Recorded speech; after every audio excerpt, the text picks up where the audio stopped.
Halo semuanya, balik lagi sama gue Amin di YouTube channel gue Amin W Daily. Dan kali ini lu lagi nontonin segmen gue yang namanya Keluarin Aja Dulu. Yaitu segmen di mana gue bakal monolog dan gue bakal ngebahas isu-isu atau hal-hal yang lagi rame dan berkembang di internet maupun di masyarakat.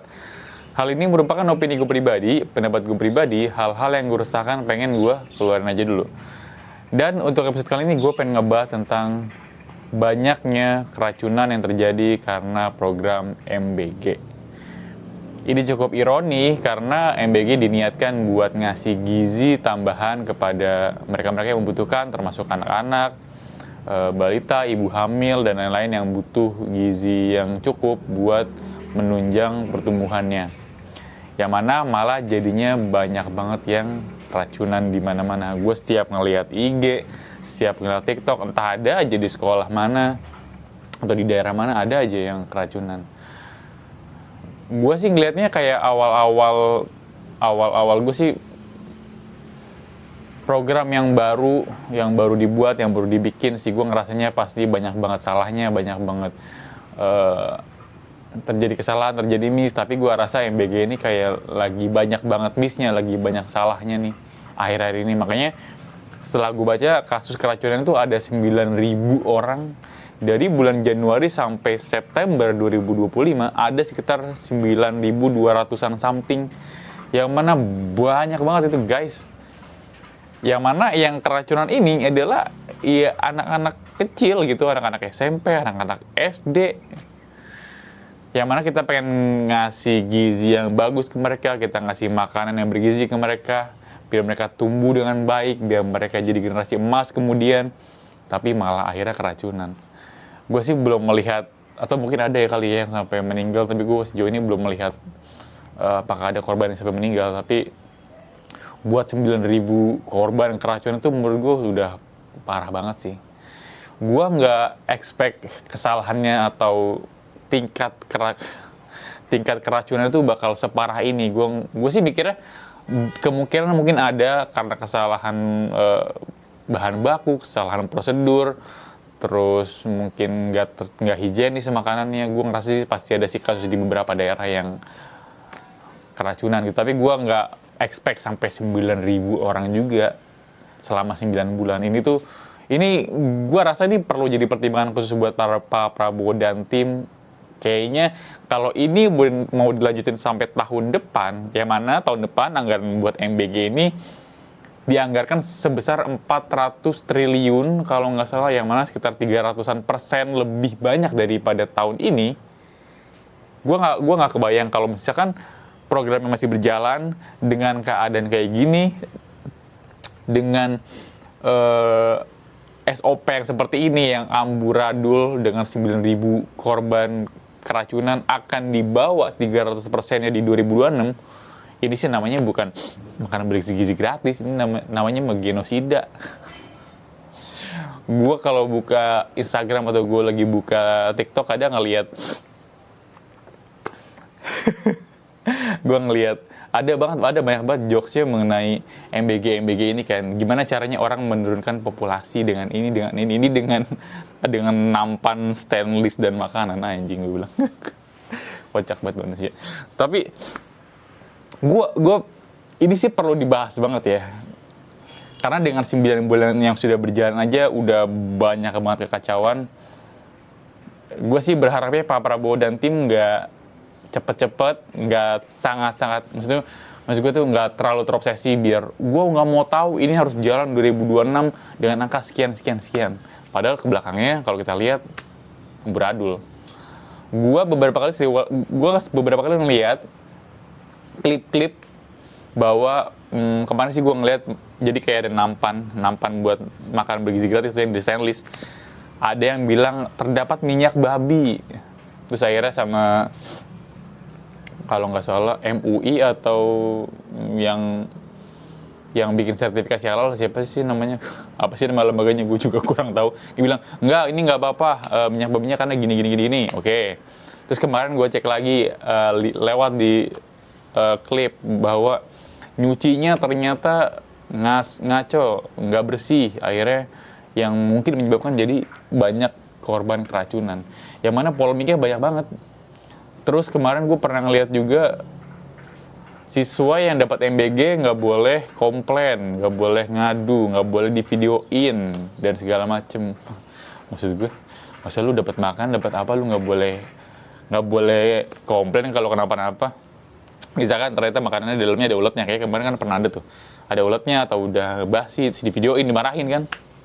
Masa iya lu harus terima lu dikasih makan begitu? Ya enggak dong. Yang bener ya harusnya dikasih tahu, Pak, Bu, ini kan makannya kayaknya nggak layak deh, Pak, udah bau dan segala macam gitu. Itu mah tandanya mah sekolahnya aja yang takut gitu, sekolahnya aja yang takut buat ngomong. Tapi ya mau gimana, biasanya juga. Gue sih berharapnya kalau jalannya begini terus, kalau ini diterusin tanpa evaluasi ya, dengan catatan kalau ini diterusin tanpa evaluasi 9.000 orang, kalau diakumulasin 300%, buset. Ini mah namanya bukan MBG lagi.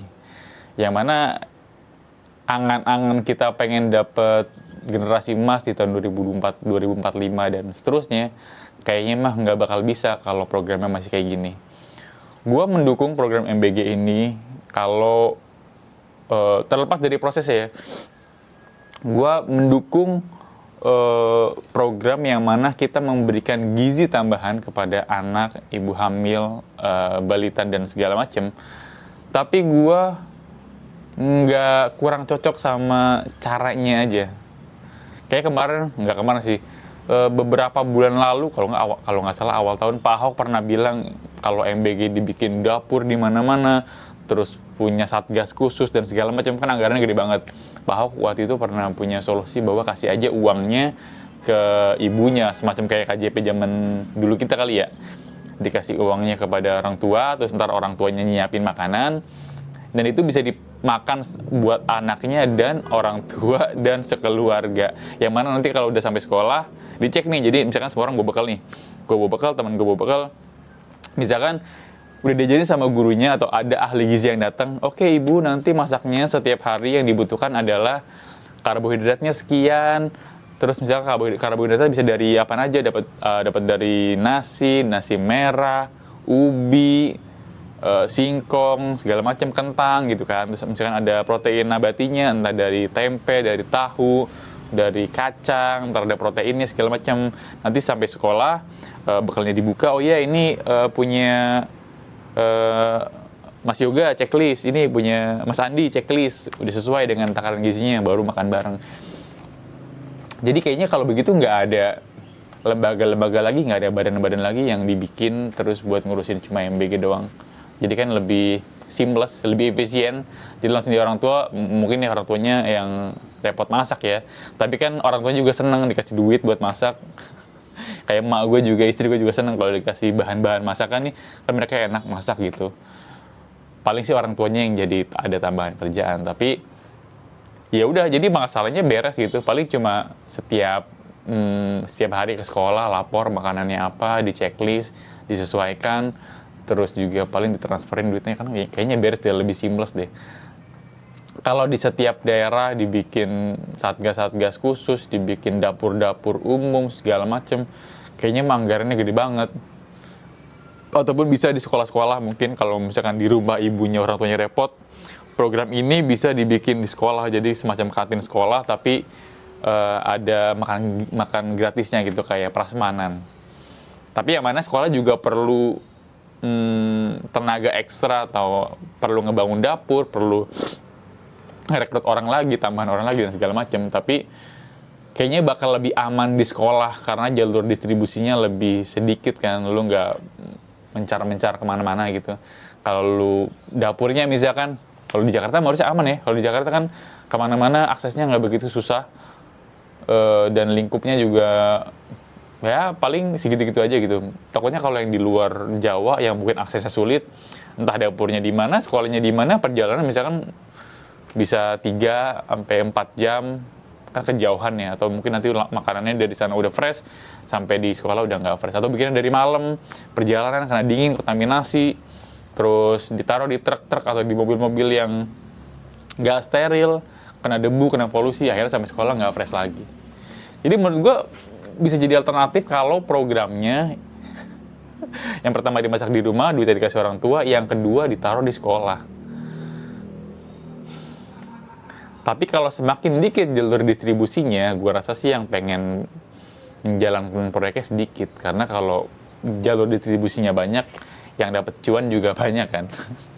Kalau jalur distribusinya dipangkas, masuk sini, kayaknya mah yang untung cuma sebagian orang doang sih, gue meyakinnya gitu.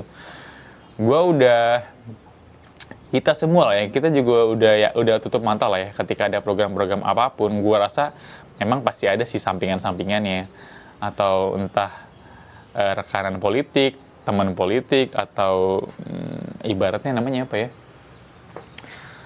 programnya pemerintah tapi kita pakai buat kepentingan pribadi. Oke, ntar kita jadi vendor, catering gue masuk ya, nanti alat gue masuk ya, nanti transportasinya pakai mobil gue aja segala macam. Udah pasti ada kepentingan pribadi.